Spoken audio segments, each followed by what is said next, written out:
తను అని అంటున్నాడు. అర్థమవుతుందండి. మనం పొద్దున్నే లేచి బైబిల్ చదివేది ఉంటుందా? లేదు. భార్యతో మాట్లాడటమే. నువ్వు నోరు తీసి మాట్లాడేది హృదయంలో వాక్యం లేనప్పుడు నోరు తీసి మాట్లాడేది అది మేలుకైద్దా? అవ్వదు. అందుకనే చీటికి మాటికి మనకేమవుతాయి? ఎడ్డం అంటే ఏంది? తెడ్డం. ఒకళ్ళు ఎడ్డం అంటే ఒకళ్ళు తెడ్డం. పొద్దుగుకులు అదే. పిల్లల కాడకు వచ్చేసరికి వాక్యం లేని హృదయంతో నీ పిల్లల దగ్గర నోరు తీసి మాట్లాడుతున్నావా? వాళ్ళు ఫలిస్తారా?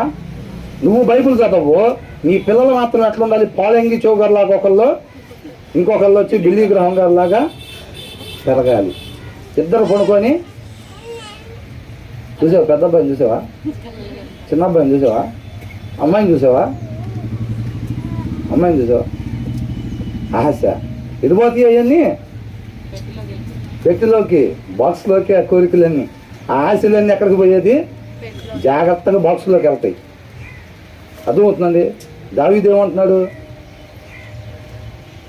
ఎల్లప్పుడూ కూడా నా హృదయంలో వాక్యాన్ని పెట్టుకొని నేను నా ఇంటి వ్యవహారాలని చేస్తాను అని అంటున్నాడు.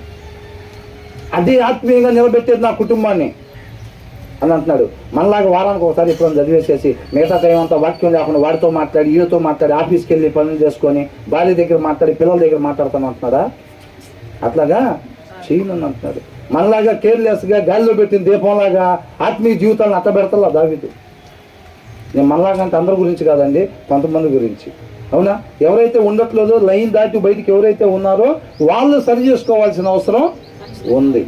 దాని గురించి చెప్తున్నాను అంతే తప్ప, బ్రదర్ మీరు ఒక్కళ్ళే కరెక్టా, మేమందరం తప్పేనా? ఇంకా నేనేమంటలేదండి, నేను అందరికన్నా వెనకాల కూర్చొని ఉన్నామని. అర్థమవుతుందా? నుంచొని చెప్పేవాళ్ళు ఎవరైనా సరే ఏంటంట, కూర్చొని ఉన్న వాళ్ళు అందరికన్నా వెనకాల కూర్చొని ఉండేవాళ్ళని.